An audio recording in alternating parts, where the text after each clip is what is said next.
All right. Well, it's great to be with all of you today, and I saw that a few of you last night had one of those shots in one of those, at least one of those shots in one of those rooms. But I really am pleased to be here. I'm glad to see a good crowd. This isn't my first DEF CON, but it is my first time speaking. And Nico said that the topic, the way it was listed, didn't have enough pizzazz, so she put from nuclear to cyber alternative approaches. So I want to make sure I get the nuclear part in so you don't feel like you wasted your time or wasted your ticket here, all right? So when I was in the military, my primary business was doing nuclear ops. But interestingly enough, when the Air Force stood up the cyber mission, they gave that mission to my command, not because they thought it was like nuclear, but because nuclear was a global mission and they saw the cyber as a global mission. But what I want to talk to you about today is that we somehow are quite often constrained the way we think about cyberspace, except in places like DEF CON. And what I want to try to do is see if I actually am looking to get some ideas from you, quite frankly, because the people in this room tend to think outside the box. But a lot of this is about looking at things a different way, challenging assumptions, and looking at the way that we think about the world. And so the nuclear part of this is, if you think about what we did with nuclear weapons at the beginning, I wasn't born then, but those weapons were being used for war fighting. And so when we dropped them in Japan, they were considered war fighting weapons. Very quickly they said this is not a good war fighting weapon, and it became what they now call political weapon, or it was used a completely different way. And then during the Cold War, it evolved to where the weapons became something that actually caused the then Soviet Union and the West to not fight, because they were so worried if they got into a big fight that a war would break out. So what's interesting is the weapons took on a completely different context than they were originally created to do. I think there's some parallels to that in cyberspace, and that's what I want to try to talk to you about a little bit today. And so first I want to talk a little bit about some different perspectives on cyberspace, different ways to look at it, I guess I should say. I want to remind you how we tend to look at it typically from a network protection standpoint, and then I want to try to argue for possibly a different model to look at it that would be a proactive view that looks at both defense and then assurance, the ability to use it. There's another model that DHS has put out that they call their cyber ecosystem, and I just want to show you that if you haven't seen it before. Actually looking for some feedback from it, and then tell you about some things we've done trying to put that to work. And then I want to talk a little bit about cyber workforce development. I want to extend that to cyber leadership. And what I mean by that is, actually one of the big problems we would have in the Air Force is that some of our very best pilots, they loved flying so much that they never wanted to leave the airplane. And they got very good at it, but they could never get promoted and get into some jobs where they could really influence some of the things that were going on. And they'd end up complaining about it, but they weren't able to move up. And so part of this in terms of this leader development is I think we need to do more of that in the cyber world, because for the most part, the people that are making decisions about what happens related to cyberspace didn't grow up from the kind of beginnings that you're all familiar with. So the first thing, and this is an old slide that I used back when I was in the Air Force, and part of this had to do with trying to get people in the Air Force to think differently about how they approach cyberspace. But what I found was that there were three different ways the people in the Air Force thought about cyberspace. So the first one was the communications groups, and they said, well, cyberspace, it's just a different way that we were able to communicate, and so cyberspace is what we do because we set up all the networks, we set up the communication lines. You know, we manage those networks. When they break down, we take care of it. And that was a view. That view is actually a proper view.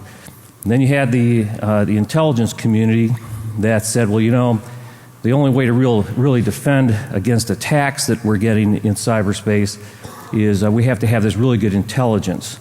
And the only way to therefore be able to defend the networks is you have to be really good intelligence people. And so they argued that cyberspace should be controlled by the intelligence community, because they're the only ones that would really fully understand how the intelligence and what that meant. And then, but the Air Force actually took a different view of this, at least initially, And they said, everybody uses cyberspace, and as it grows, we're using it more and more, and we use it for all of our different operations. And at first, the things that we did with cyberspace, we used it to extend the things we're already doing. And if I could use a commercial example, I mean, these days nobody uses a Yellow Pages anymore. You go on your computer and you look something up and you get a lot of information. You can Yelp it or something else and get a review. So that's an extension. That's a legacy capability that you said I can use cyberspace to do that a little better. But then you have some people that really took cyberspace and did things really differently, like a Google or an Amazon, where they said, I can, because of cyberspace, I now can do things completely differently. But up till now, for the most part, almost everything we do is through cyberspace. We do very little actually in cyberspace to where we're operating inside the space and there's some type of transactions that are occurring inside. And so people say, well, cyberspace is a really different domain because it's man-made and you can't operate, you can't live there yourself. You can go into space, you have to have a space cap, so you can't really go into cyberspace. So they've had some hard times getting their arms around this, but the point of this is that what the Air Force did was say, we're going to put cyberspace under the control of the operators. And what we did, we said, Intel, you people keep doing what you were doing. We want you to find out where the attacks are coming and help us defend. And comm community, we want you to keep building up these physical networks for us and doing all the things so that we can operate. So just some different ways to be able to look at this. But then when we tried to figure out how you could leverage cyberspace, to tell people, the reason that we have, airlines is not so that you can have a TSA. You have a TSA to do security so that the airlines can operate safely. So it's the same thing. I mean, with cybersecurity, cyberspace does not exist to have cybersecurity. Cybersecurity is necessary so that you can operate properly in cyberspace. But cyberspace is important because of all the things you can do with it.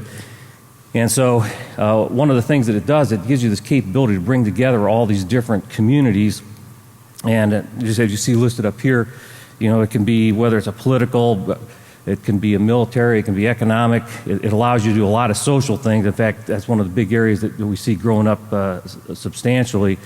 And of course, it allows us to have, these information flows all over the world. So it allows us to, it's all about networking, right?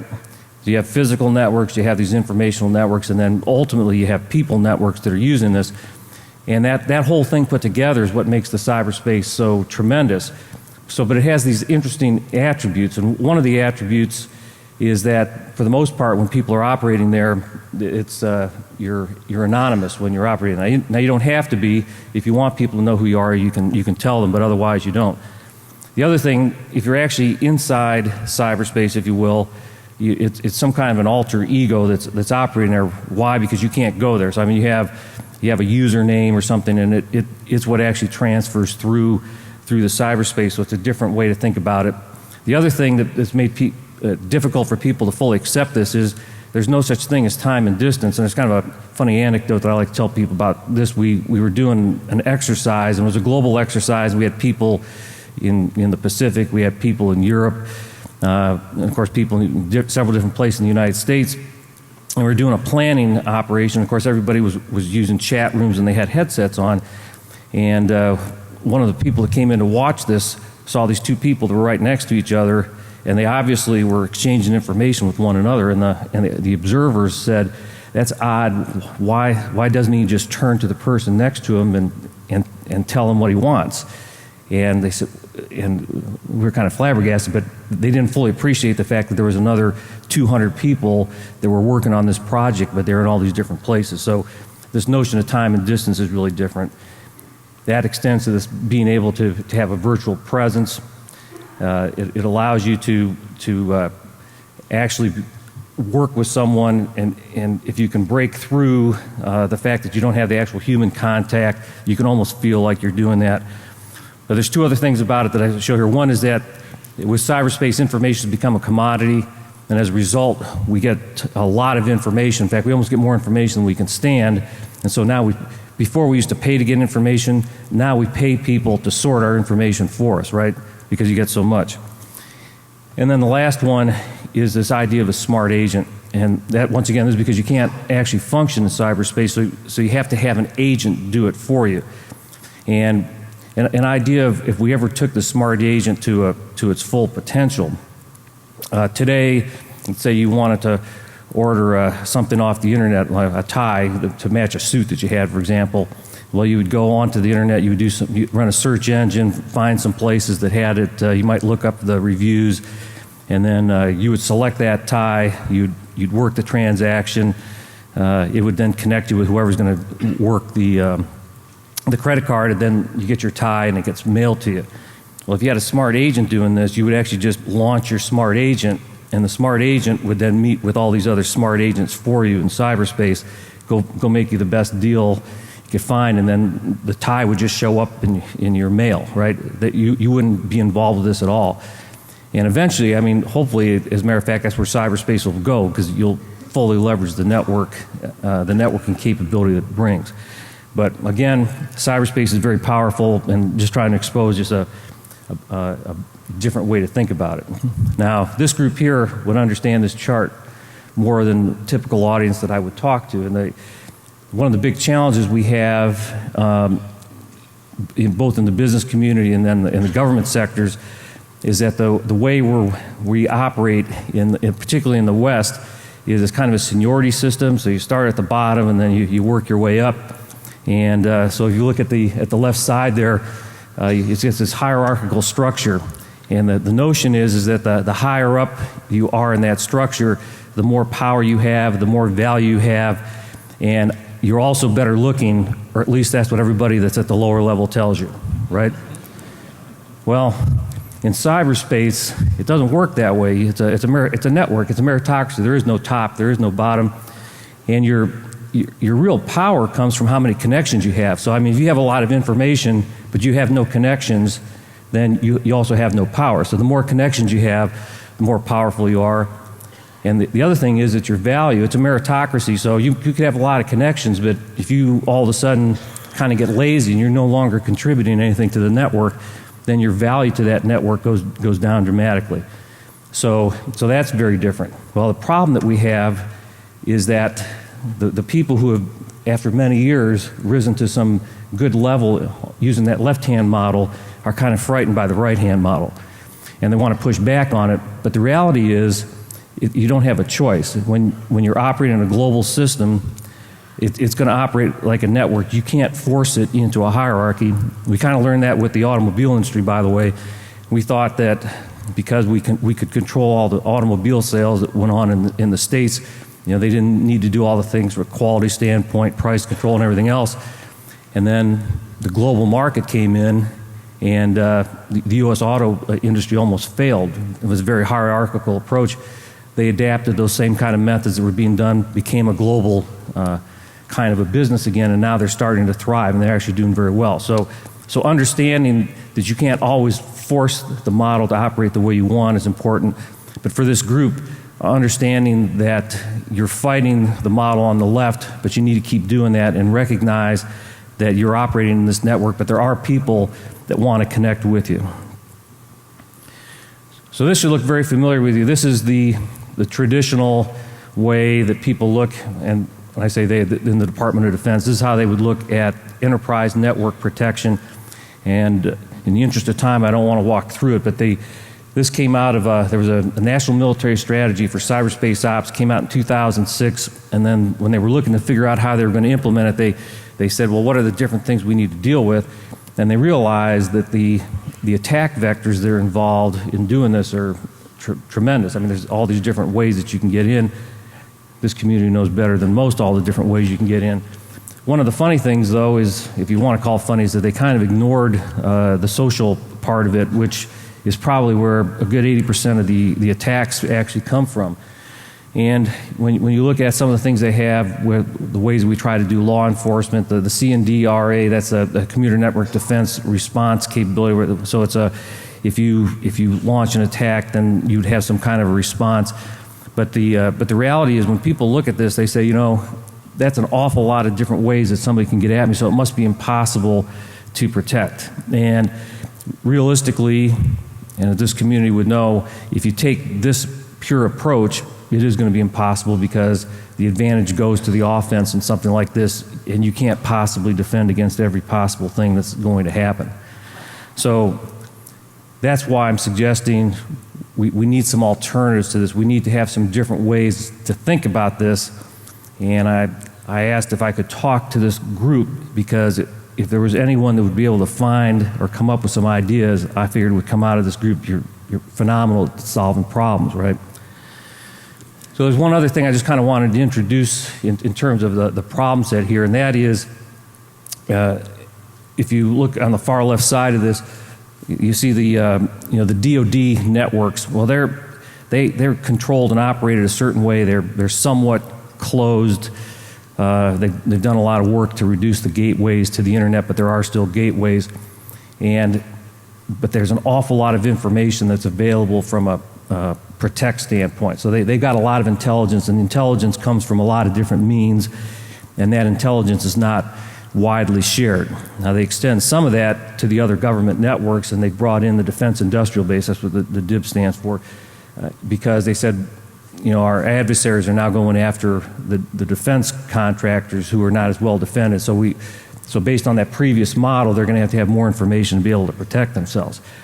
Then as you move a little bit further to the right, now you get into where you're dealing with like state, still government, but you have state and local governments, and they get information, but they don't get as much information as they're getting on the federal side, and they don't get the same levels of protection. And of course, you have the Einstein and things like that that they've tried to put in place to do that. And they've done a lot of work with the ISACs for information sharing, and they've made a lot of progress, but again, less information available to you. And then you get to the far right, which is everybody else. And what's interesting is that the information that's now becoming available there, it doesn't have some of the sources that say the Department of Defense has, but the sources are really good. And as a result, in the commercial industry, people are going to and being able to obtain products that really do provide a level of protection, but it's still based on this old model, I guess I would say. One other thing I wanted to show here is, which goes back to the nuclear part, is you get all the way to the bottom where it talks about the weapons of mass destruction. You may or not be happy to know that none of those operate on a network as you would think of it. They all use circuits, and that's done for obvious reasons. They're worried about somebody getting in. The other thing is it's highly redundant, so it's not necessarily the most efficient way, but it's a time-proven way to be able to do to protect a particular piece of information or a capability that you have to have. All right, so I said I wanted to give you two different models to look at, and what I'd really like to do is hopefully stimulate someone to come back and say, hey, have you thought about this model, and come up with, say, a third model. But this one was developed by an Air Force Scientific Advisory Board, studied back in 2008. And their approach to this, if I could just take a few minutes to explain the chart, is they took the ISO layer. So if you look in the middle, you'll see the ISO layer kind of identified there, but they put them together so you don't see 7. So they put devices and linkages together, hardware and systems together.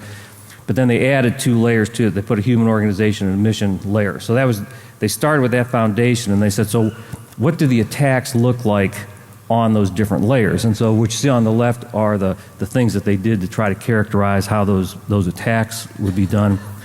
And when you look there, the reason I put this attacker focus is that if you're going to try to deal with those different types of attack, that means you have to focus on the attacker and get the intelligence on how the attacker operates. Then the other thing they did was they said, well, what is the effect of those attacks on the users? And you see those listed on the right-hand side. So, at those high levels, there's disinformation, and then you get confusion. It disrupts our ability to do command and control. At the bottom layers, you get performance loss. You lose your communications, completely malfunction. So the reason they thought this would be useful is on the right side, that's almost completely done by the operator, and we would refer to it as resiliency or mission assurance. So what they said was that if you're going to try to deal with this problem, you would need to look at this thing and break it into component parts. Now, I don't know how many in the room are engineers, but that's how engineers think. You take a complex problem, break it into parts, and so they would start trying to look at this thing. So on the left side, you have this intelligence and attack response. That's the traditional with your network security. You have this mission assurance, which has been a traditional way that the military in particular, but businesses do the same thing, business resiliency. One of the things that the business community, particularly the financial community, does that we don't, for the most part, do with our networks is transaction control. So you know, there's this anonymity on the network, but if you put controls on the network, then typically it's a ledger journal type approach, but it makes it more difficult for something to get a change to be made, an alteration to be made without it being detected if you put that in place. That's how they, and a lot of businesses have those kinds of controls there because that's how you avoid embezzlement, by the way. But then we put this other thing in there, we said it would be a proactive defense. And what the Scientific Advisory Board said, as a matter of fact, says if you look at these different layers, if you think of them as targets, then if this were a military problem, you would look at those targets and say, what can I do to make it difficult for my adversary to be successful?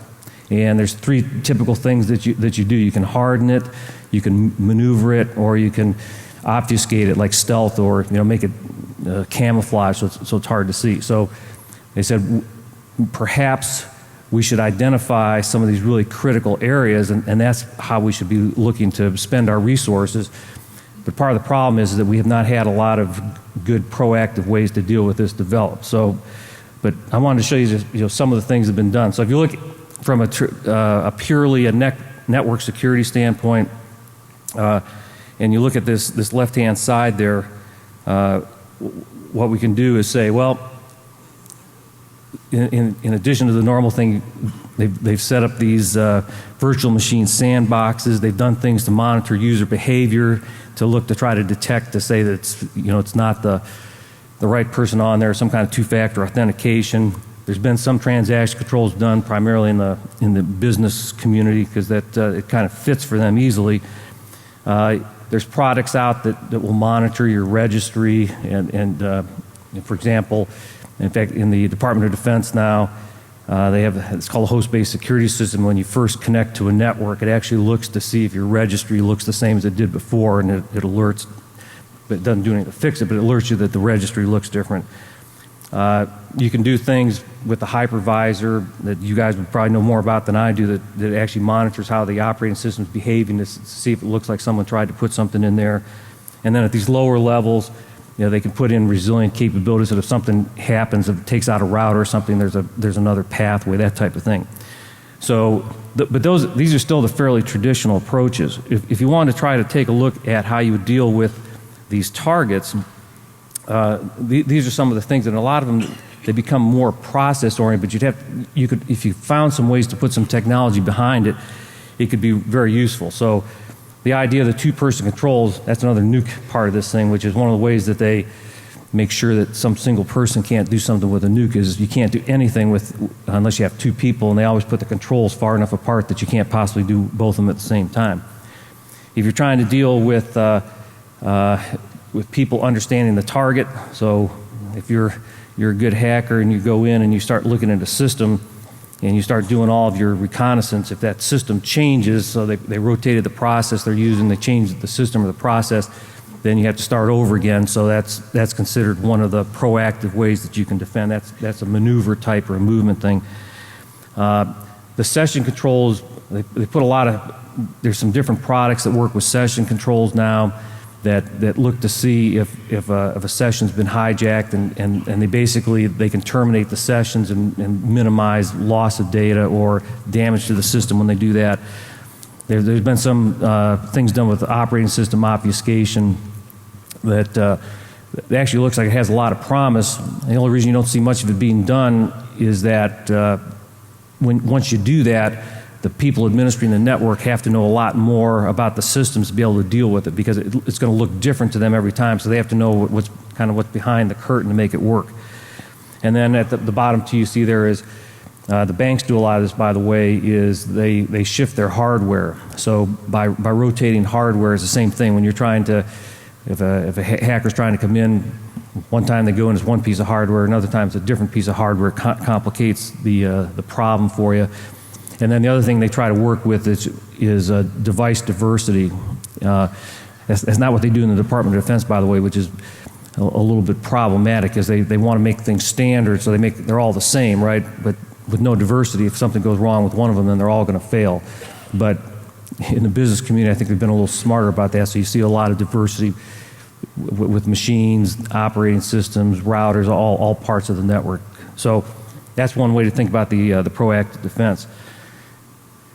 I bring this to this community to look at, because you might have some ideas for how technology could aid this, but when you take a look at how you do things from a mission assurance standpoint, it typically involves having some type of redundancy. So if you're trying to determine if someone has done something with your sensors, if you have more than one sensor, you can compare them, and at least you know that somebody's done something with that. In an airplane, that's pretty typical. They have all of the critical flight controls all have a backup, and one that you do all the time is check to make sure that they still are the same, and then if one of them is different, if they're different, then you try to figure out which one's correct and which one's wrong.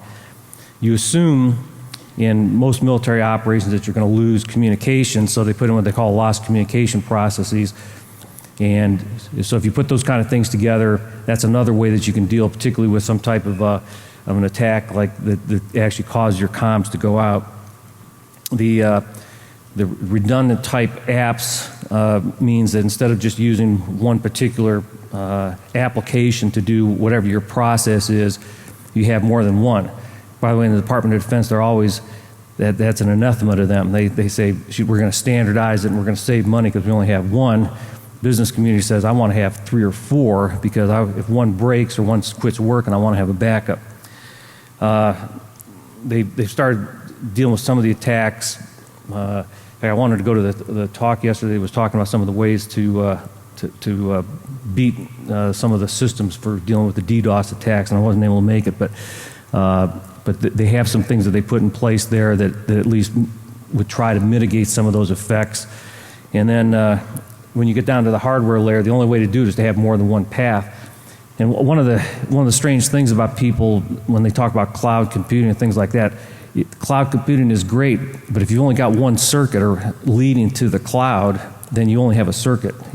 So if you don't figure out a way to leverage the cloud and you don't have multiple pathways into the cloud or into that network, then you have a limitation. So that's this one model that I guess I'm hoping that some of you would have some good ideas about how to do that better, or some technical ways to take advantage of that. So this next one is one that was actually put out by DHS, and their idea was they were going to try to treat cyberspace as an ecosystem. And the thought there was you're going to have a static defense, but you're also going to have this dynamic defense. And if you look up there, the things that they have on there, the prevent, those are pretty typical that you would expect. See, they've inserted a couple other things that they would like to see added, like the moving target idea that I talked about, even the other one. But a big part of this thing is that you want to have a way to detect that something happened, because for the most part, most of the major attacks that occur, whether it's in the commercial sector or it's in government, it happens because they actually start seeing the impact, and by that point it's so far down the road that it's very difficult to contain.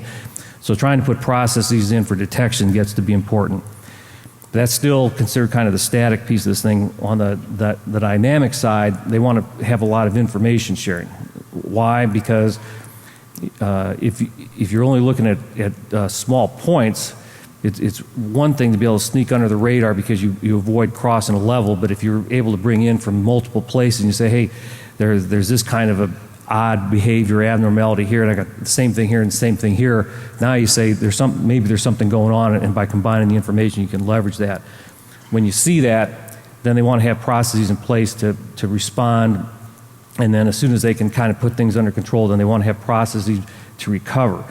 Part of this recover, by the way, and it's kind of interesting, when talking to some people from 911, they said they thought that 911 was the first cyber attack. And the reason was that nobody could talk to anyone after it happened. It took out no one could talk on a cell phone because everyone was trying to talk at the same time. The actual, when the towers went down, it took out some of the PBX systems. So comm virtually stopped in New York City at a time when they really needed it. and even the first responders were having difficulty with communications. Something similar with Katrina in Louisiana. They actually saw where there was a problem occurring with one of the levee breaches, but they didn't have a way to communicate because they had lost the power, and once again they didn't realize this when they lost their PBX system. The cell phones at that time were all tied into the PBX system, so once they lost that, they couldn't communicate, so their ability to first respond was lost. So when they talk about response here, a lot of this has to do with having courses of action that get you up very quickly to where you at least have a capacity to continue to do these public safety types of things. But you see at the bottom, they want to try to establish a trusted broker, and that's what they try to do with these information sharing and analysis centers, these ISACs that they've established. So we did a workshop, the Cyber Innovation Center for DHS, and we brought some people in from industry, we brought people in from academia, we had people from government, and of course we had the people from DHS. And we actually tried to look at some different situations that would be dealing with of course DHS is interested in some kind of like a hurricane type thing. So we were dealing with a couple of different scenarios that might be a DHS type operation where cyberspace would be affected. And we started looking to see what would be the impediments to doing this. And I got pages and pages of the things that they highlighted, but a few things just to highlight that I have here, and my goal is not to read this to you because I want to leave you some time for questions. But the bottom line was that even when we had these experts in the room, it was very difficult to get them to think beyond the protect piece, because we would tell them it didn't work, we've lost cyberspace, and they always wanted to go back and fight and say, no, that'll never happen. We said, no, it did happen, you have to deal with it now. And that mindset makes it very difficult to get these other parts resourced, because the government, businesses for that matter, they don't want to spend money for things that they don't think are going to happen, obviously. So part of the thing we've been trying to do, the DEF CON community does a great job of this, which is highlighting the fact that if someone really wants to get into your network, they're going to get in. And we keep trying to reinforce this with people in government and in business. But then to get them to actually do the resources is really difficult. The balancing piece that you see there really has to do with the fact that they always want to put the money into the protection, which is good, but we've argued that if you assume that the protection is going to fail, there's some smart things that you can do to set the stage in advance so that your ability to basically respond, minimize the impact, and quickly recover would be helpful. We then talked about some things from a detection standpoint, that there's a lot of noise on most of the enterprise networks, makes it difficult. A lot of the things that they have that are the automatic detection mechanisms throw out so many false alarms that it's very difficult to deal with. So this was actually one of the things to go back to the operational community. So whether it's a business or the government, the people using the system say, we really need to have you not do these things, because when you do that, it throws so much junk on the network that we can't really tell when something's going wrong. There was a lot of interest in trying to set up these automatic systems to where the machines would automatically respond to deal with these things. And there's some problems with doing that, particularly with some of the drastic or draconian response you would have. So one of the things we discussed is that you need to have a way that you can keep a human in this decision-making loop, but be able to basically be operating a sensor response system that basically goes at the speed of information. And then finally, I guess I actually talked about the last one there about the balancing this is really for the people that figure out where you should spend your money. They need to have a process that figures out how to do that. So now this is my appeal to this community here. When you look at this workforce, these are the different elements that are involved in doing this workforce. And if I went across this room, you'd see that parts of you are involved in all these different places here. And we do a lot of stuff looking at trying to eliminate the vulnerabilities, and we do a lot of things where we try to go find out what the threats are. But there's some really good opportunities in the software assurance in the parts that actually look at the resiliency, the transaction controls, and then what are the things that we can do to help make the users of the network more accountable for their actions and more careful about their processes. I bring this to you because I think this community could actually implement this and make this work.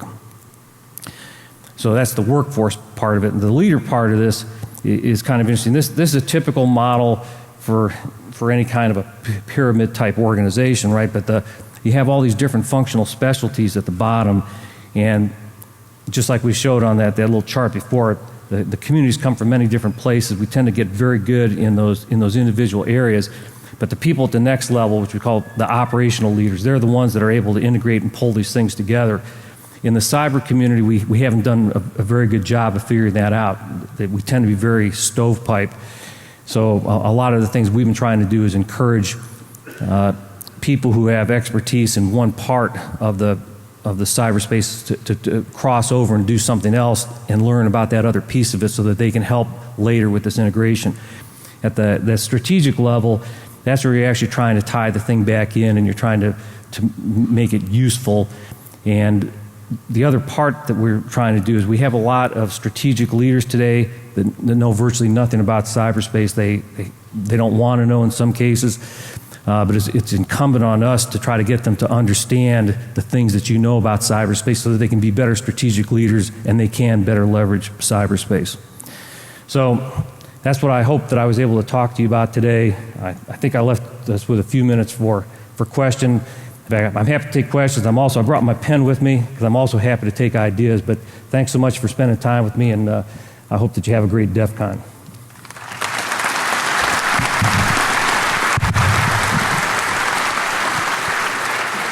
Where you going? You don't have any questions? You with the long hair, come back here. Anyone have any questions? Come on. Yeah, needless to say, they don't give us wireless mics here.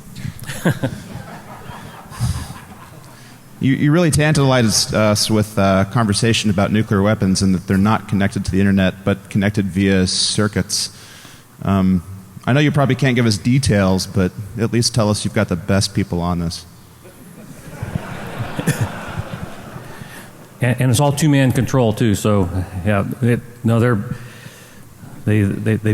Department of Defense and the Department of Energy both put their best people on. It's kind of interesting, when we talk about this two-person thing, by the way, it even goes to, the Department of Defense does not own the weapons. The Department of Energy, and it's done that way, everything's split right down to the weapons itself. So the Department of Energy owns the weapons, not the Department of Defense. So it's that kind of approach that they really try to lock themselves into.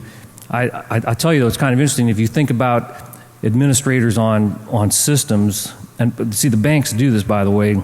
They set up their super administrator accounts, and it takes two people to be able to get into the log or do anything to affect it because they don't want anybody tampering with the logs. Once again, it's a two-person approach to things. The point is there's a lot of things that we can do that wouldn't necessarily cost a lot of money, but we just haven't had the people think it through enough to figure out how to do it, and we don't have the people with the expertise. So. Earlier you draw the comparison between TSA and cybersecurity. I was wondering, so we know if we don't have a TSA, we know the kinds of things that can happen. People put bombs on planes, people turn planes into bombs. Could you imagine a cyber world without a dedicated cybersecurity force, and what that would look like? Why do we need that in the way that we need the TSA to protect lives? Well, when the internet was established, and what's funny about the internet, it was when you go back to the initial ARPANET. In fact, I'll give away some of my age. I mean, I got to use one of the initial ARPANET terminals, and it was just a research thing, and it was just trusted people that were working together, just like you would go to a bar and you'd tell your buddies a story about something going on in your life, and you trusted them, and that's the whole origin of this thing. So now what's happened is, after the fact, we're having to figure out a way to make sure that people don't use it against you, if you will. And so the cybersecurity is basically how people can still use cyberspace, but have a way to feel like they're still protected. But the reality is, I think you need to have a dedicated cybersecurity force, but I also think that one of the mistakes that we make is we let our users off the hook, particularly on these enterprise systems, and we don't hold them accountable for their actions, because the best defense at the point of the spear is for that person, that operator that's on the system, to say, that doesn't look right, and then do something about it, rather than wait until it gets to be so big that you do have to have the cybersecurity professional come in and deal with it. But no, there's no way we can ever go back. The cybersecurity field is going to continue to grow. My argument here is there's some other ways it should grow beyond just purely a security standpoint and expand into this defense, more proactive defense, and possibly even this mission assurance type of an approach. So I'm sure everyone is happy to hear that Elvis Presley is in the house and has a question about cyber. Thank you very much. Thank you very much. Thank you for playing. Yeah. I'm Elvis. You may have heard of me. I'm kind of a big deal in the city. So one thing that has happened in history is like for Pearl Harbor. Pearl Harbor came out of nowhere and brought us in. Even 9/11. Before 9/11, there were people already saying the things that needed to happen, and no one wants to spend money until after the crisis. We even saw it for Y2K, and you were probably like 50 then. So, so even for Y2K though, there were people saying, there's problems in code, and when it rolls over, there could be a problem. There were people that told Congress this, and we always waited till the last minute. For cyber, we're doing the same thing. We're saying the same stuff, and I'm glad that you're here and you're giving a lot of good information and you're soliciting information. I think that's great to partner like that. But what's being done to actually get the wheels to actually turn? Are we going to have like a cyber Pearl Harbor before anybody really wants to put money into this? Because everything's going to cost money, no matter how smart we are. So that's a great question. So first, Elvis, the bad news is that history has a tendency to repeat itself. So before we really see them putting the money into this that they need to, there probably will end up having to be a cyber Pearl Harbor. That's the bad news. The good news is that in a lot of the sectors, business people like to make money, but they're also risk adverse. So they actually bring in risk management principles into the way that they do these things. So a lot of these companies are now starting to invest the money that they need to, particularly the larger companies. I'll tell you, the defense contractors, they now, with what they now know about what the threats are, they're definitely putting money into these types of things because they're fully aware. The banks understand it. Some of the other communities have done that. So the communities that recognize that their ability to continue to operate the way that allows them to make money or to do with their business, they are now starting to put money in those kinds of places. But we're still like maybe 10% of all the sectors in the United States, and everybody else just assumes that the government's going to protect them from this, and this is not something, Cybercom is not going to protect the small business owner from a cyber attack. So, once they figure that out, that's the first thing. It's like I tell people, it's like the 12 steps, for an alcoholic. The first thing you got to admit you have a problem. Most people, and I said the thing that scared me when we did this one workshop, I had these experts in there, and even with those experts, they kept trying to go back and say, well, clearly we'll figure out a way to keep this from happening. And it's very difficult to get people into that mindset. It's one of the things that you guys through these conferences do is you highlight to people that there are these vulnerabilities, and hopefully, repetition, they'll hear it. And so I applaud you for doing that, and I encourage you to keep doing that because it's the only way we're going to get the message across. 3 questions. One question. There's 2 other people waiting. We got to get out of here. Okay, I'll say all 3 at once, and you get to answer all of them at once. I like it. Okay. That is just you're manipulating the system. That is inappropriate.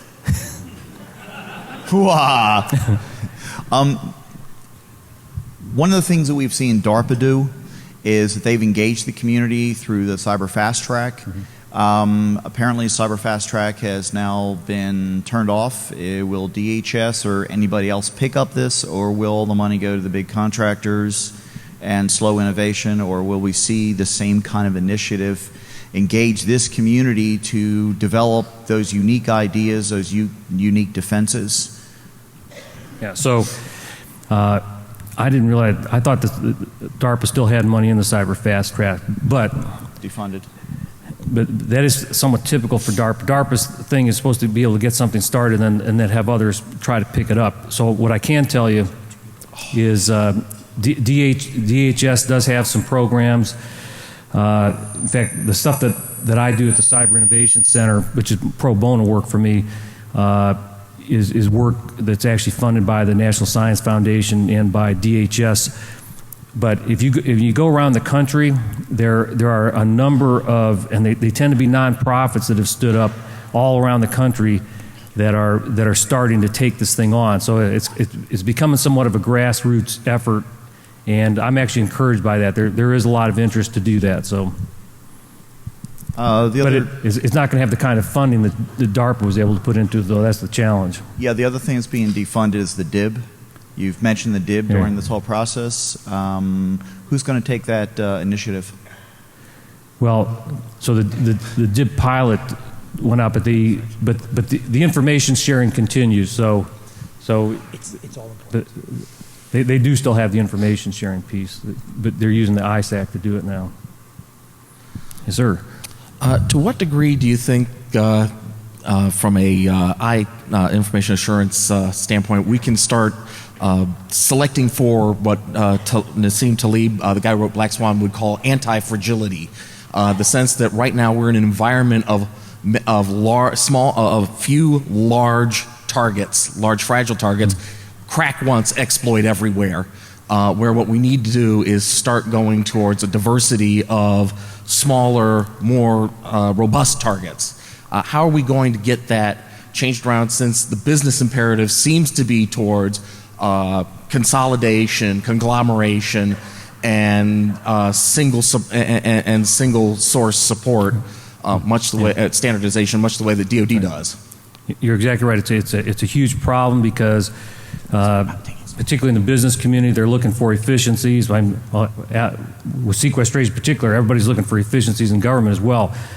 Where I see some encouragement, by the way, for your question is actually in the business community, and the process that they're using is a risk management process. They apply it across their business. They're now starting to apply it to their cyber systems. What I'm worried about is that they're now starting to do some things like in the industrial sectors with the industrial controls, the things like energy, transportation. They're now starting to look at this, but it turns out they're looking at it and they say, we designed it to be this very efficient system. It's difficult to go back in and re-engineer it to be the other way, but they are starting to do it now. The only way to keep this thing going is we have to keep telling the business owners, we have to keep telling the Congress that it's important to not put all your eggs in one basket and demonstrate to them what could happen. Sir, you did a lot of talking about the processes and the high-level strategies.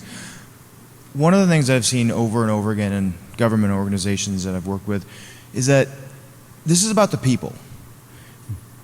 The government has gone to a point where it's about the certifications you have, DoD 8570 and so forth, to where we've lined a lot of pockets of certification companies in an effort to prove that people know these skills. But on the outside, in the commercial sector, that doesn't seem to be the case. They don't have as much desire to have people with certifications as to be able to prove that they can do the job, and if they can't do the job, they move on.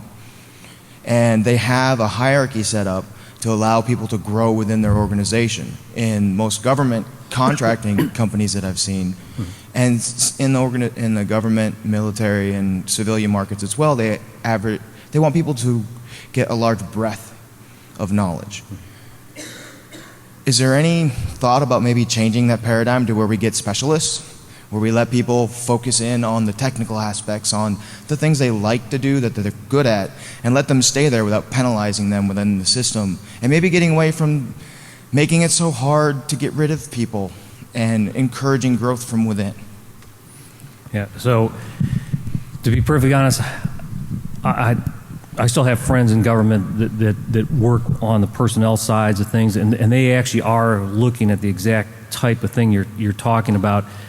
A lot of the standardization piece was kind of funny. They actually were trying to mimic what they saw on the outside, and they said we should try to do something like that. But of course, whenever the government does something, it gets turns into it's very bureaucratic, and you kind of lose sight of the actual objective, and you get locked into all the processes, the bureaucratic processes. But there's a huge effort, number one, to try to grow a cyber workforce, particularly in the Department of Defense, but in the other government agencies, and they're looking to find ways to make it attractive, quite frankly, for people to do that. So the types of things you're talking about are all being considered. And so one of the things, by the way, I'm not in that business myself, but I have a lot of friends that still work with that, and so I'll give you my card because I'm looking to get those ideas, and I'll pass it to them. So let me make sure I give you a card before you run out of here. Thank you very much. Yeah. Okay.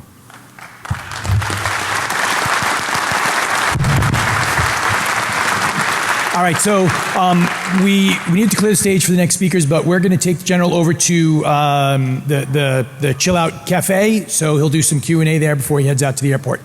All right, thank you very much.